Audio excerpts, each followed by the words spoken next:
Halo teman-teman, kali ini aku mau sharing sekaligus pengen ngasih tahu kabar bahagia mengenai kehidupan aku. Alhamdulillah kabar bahagianya itu adalah aku udah melahirkan. Jadi tepatnya pada tanggal 2 Maret 2020 itu alhamdulillah aku melahirkan dengan cara normal, meskipun di awalnya aku sempat ragu kayaknya bakal sesar, tapi ternyata aku bisa normal.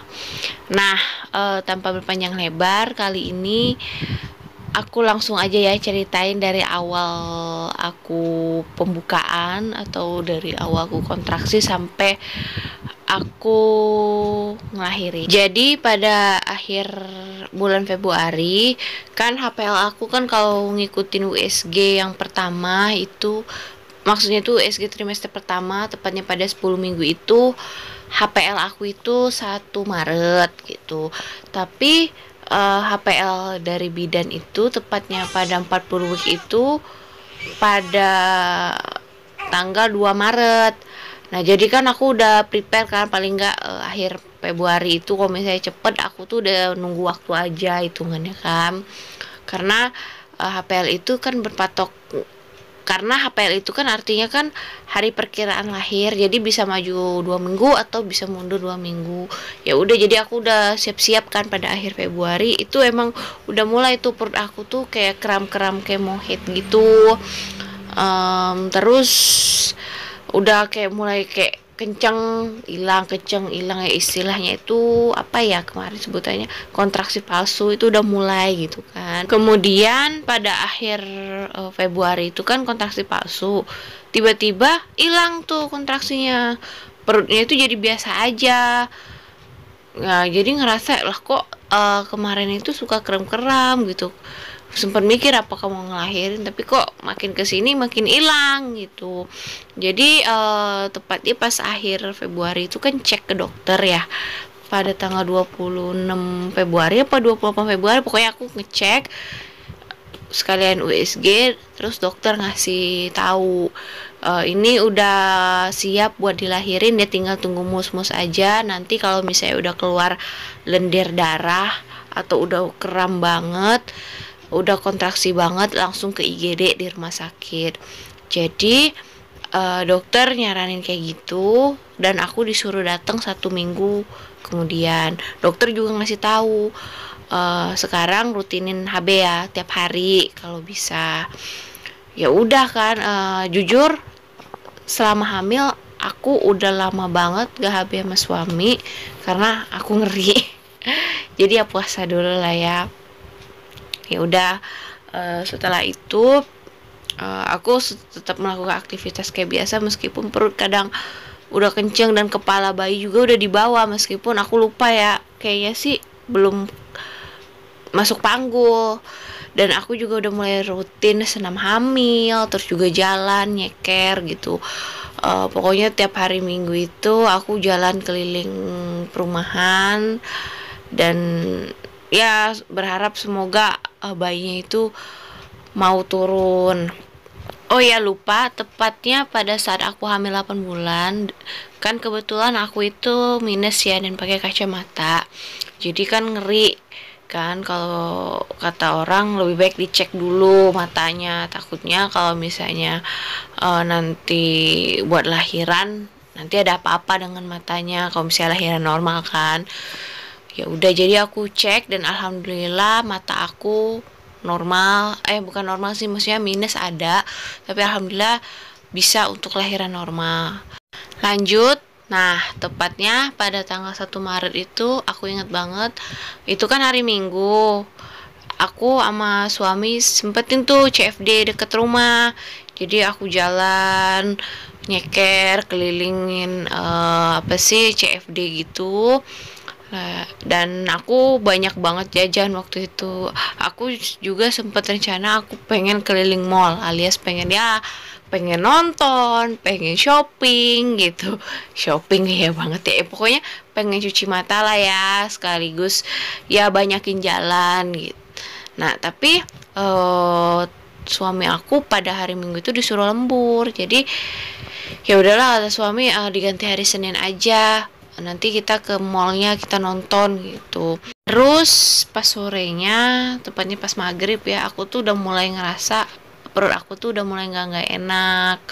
Tapi ya aku masih tetap aktivitas sih, meskipun pas aku CFD juga jalan keliling lapangan itu juga udah mulai apa ya, kayaknya berat banget di panggul. Dan pas sore-sore itu juga udah mulai kram-kram gitu, rasa-rasa kayak gak enak gitu, balik lagi lah kayak kontraksi palsu gitu. Lanjut, pas malamnya aku sama suami itu HB, dan si apa ya, si semennya itu dimasukin ke dalam kan, katanya itu sperma itu bisa memancing buat kontraksi atau buat mules, dan itu sangat bagus banget buat dilakuin pada saat hamil trimester ketiga. Ya udah tuh, selesai HB gak lama dari itu aku mules, udah mulai tuh mules, kok makin nyut nyut nyut gitu, makin apa ya, makin bertambah jam itu makin nyut nyut nyut nyut gitu, kayak mau hit, tapi itu lebih deh. Dan akhirnya pada saat pagi-pagi aku ngomong sama ibu aku kalau aku tuh udah, perut aku udah mulai nggak enak. Kata ibu aku kayaknya mau lahiran. Ya udah, kalau bisa siap-siap aja hari ini kita ke rumah sakit. Terus pas pagi itu aku kan masih agak masih bisa ya buat jalan, masih agak santai, meskipun kaki aku mulai agak berat dikit-dikit sih. Aku masih bisa makan, aku bisa ngobrol, masih bisa jalan ke depan, ke kamar, ya pokoknya aku masih bisa mandi. Lalu nggak lama dari itu tiba-tiba kayak keluar air cer gitu, kayak air kencing bukan, tapi bening. Aku ngeri itu ketuban, aku takutnya itu aku pecah ketuban, jadi makin was-was kan. Jadi ya udah, aku langsung siap-siap buat ke rumah sakit. Aku ke rumah sakit rencananya kan pengen agak siangan kan, sekitar jam 11 aja, tunggu udah mulesnya udah makin berasa. Tapi karena aku ngeri pecah ketuban duluan, jadi aku berangkat sekitar jam 9 dari rumah dan nyampe ke rumah sakit itu sekitar jam 10. Lalu dicek lah sama bidannya karena dokternya masih praktek gitu kan. Jadi aku dicek dan ternyata aku masih pembukaan 1 ke 2. Ya, lalu si bidannya nyuruh ya udah keliling aja, keliling rumah sakit jalan-jalan buat nambahin pembukanya. Aku udah jalan tuh, jalan keliling, dan itu udah mulai berat. Aku udah mulai latihan pernapasan, tarik nafas, keluarkan, tarik nafas, pokoknya aku latihan pernapasan kayak gitu ya. Itu jujur ngebantu banget pada saat kontraksi. Aku tarik nafas, terus sudah enggak aku keluarin lagi nafasnya gitu. Lalu setelah aku keliling-keliling udah ngerasa aduh udah mulai nggak kuat, aku balik lagi ke ruangan bersalin dan dicek lagi sama bidannya. Pas sekitar jam 12 itu aku udah pembukaan 45. Bidannya bilang, ini hamilan ini anak keberapa? Aku bilang anak pertama tapi kehamilan kedua. Terus bidannya bilang, oh ini termasuk cepat gitu, padahal tadi jam 10 masih pembukaan 1 ke 2, tapi ternyata jam 12 udah ke 3-4. Ya udah kita tunggu lagi ya sampai pembukaannya lengkap. Aku udah mulai nggak enak tuh pada saat pembukaan 4 ke atas.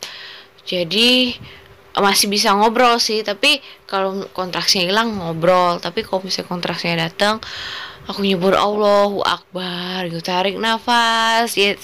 Untung bidannya tuh sabar banget, dia apa ya, ngebimbing aku, ngasih arahan ke aku, tarik nafas gitu sambil pegang perut aku kan. Udah, ini keluarkan, tarik nafas, pokoknya kayak gitu-gitu terus. Dan akhirnya tibalah pas jam 4, dicek lagi pembukaannya, ternyata aku masih mentok di pembukaan 4 ke 5. Aduh, kaget tuh. Dari tadi, dari jam 12 sampai jam 4 sore, itu pembukaannya nggak nambah. Tapi bidannya bilang, ini kepalanya udah agak turun daripada yang tadi siang. Jadi bidannya itu kayak nenang gitu. Ya udah Bu, nggak apa-apa meskipun pembukaannya lama buat naik, tapi paling nggak kepala si bayi ini udah turun. Itu pas jam 4 kan. Akhirnya Aku masih disuruh nunggu lagi kan. Terus sekitar jam 5 aku udah mulai gak karuan juga. Bidan ngecek lagi, ini pembukaannya udah naik ya, udah naik ke 5 ke 6. Tapi kok kepala bayinya ngapung. Jadi pas kontraksi itu kepala bayinya turun. Tapi pas udah nggak kontraksi, kepala bayinya naik. Padahal pas di pembukaan sekitar jam 4 itu dicek, dibilang, "Oh, ini kepalanya udah turun," gitu. Udah mulai turun. Sampai-sampai aku dikasih perumpamaan, ibarat pembukaan itu adalah pintu gitu. Jadi percuma aja kalau misalnya si pintunya itu udah kebuka lebar tapi orangnya itu nggak ada di depan pintu. Jadi sama aja bohong kalau misalnya pintunya kebuka lebar tapi nggak ada orang yang buat masuk ke dalam pintu itu. Seharusnya nih ya, kalau misalnya pembukaan itu nambah, kepala bayinya itu semakin turun. Tapi di kasus aku, ternyata bayi aku itu naik turun, jadi belum mantep. Kemudian ibu aku ngomong sama perawat, sama si bidannya, ini kok nggak diinfus ya? Soalnya dari pengalaman ibu aku hamil, dia itu ada diinfus. Ternyata si bidannya bilang diinduksi bukan. Oh, ibu aku kurang ngerti kan, dia bilang dia diinfus, buat pokoknya diinfus lah gitu. Akhirnya si bidannya nelpon dokternya dan bilang, "Dok, ini kepala si bayinya itu naik masih belum mantep." Dan si orang tua si pasien ini bilang, "Kalau diinduksi gimana, Dok? Soalnya pembukaannya ini juga nambahnya agak lama." Jadi pada saat aku mulus-mulus di pembukaan 56, aku ditanyain kan sama bidannya, "Gimana Bu, mau diinduksi nggak?" Induksi emang lebih sakit daripada alami, tapi dia lebih cepet.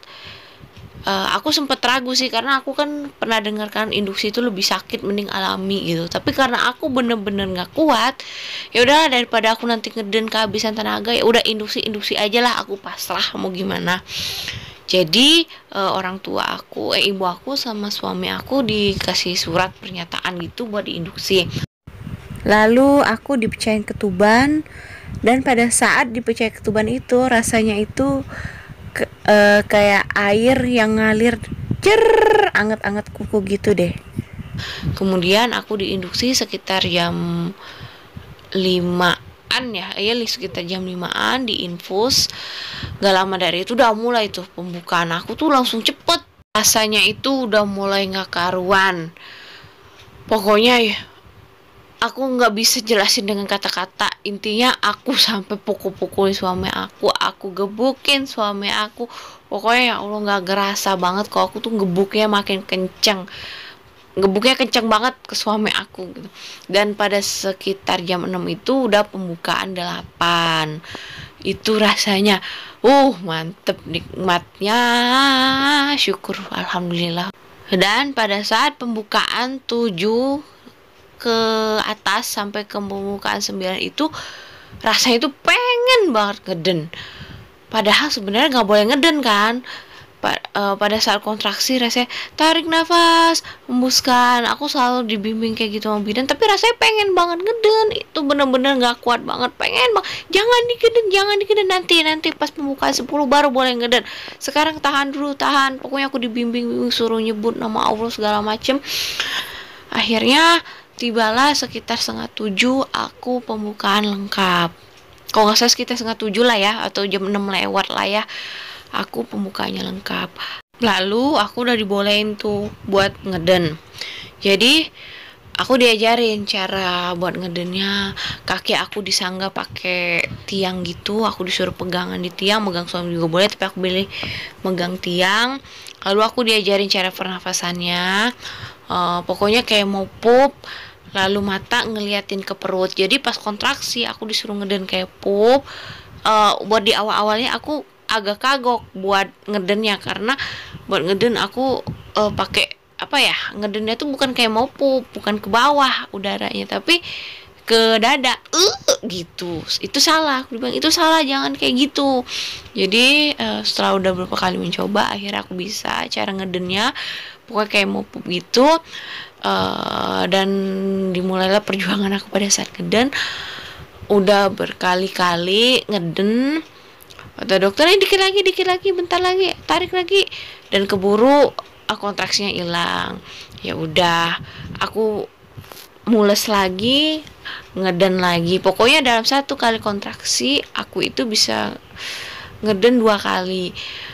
Lalu pas detik-detik udah hampir kelihatan kepala bayinya, dokter tiba-tiba langsung ngegunting tok tok tok. Itu aku berasa banget, tapi karena udah ngerasain sakitnya luar biasa sebelum digunting itu, aku rasanya nggak ngerasa banget kalau vagina aku tidur digunting. Lalu pada saat aku nggak kontraksi,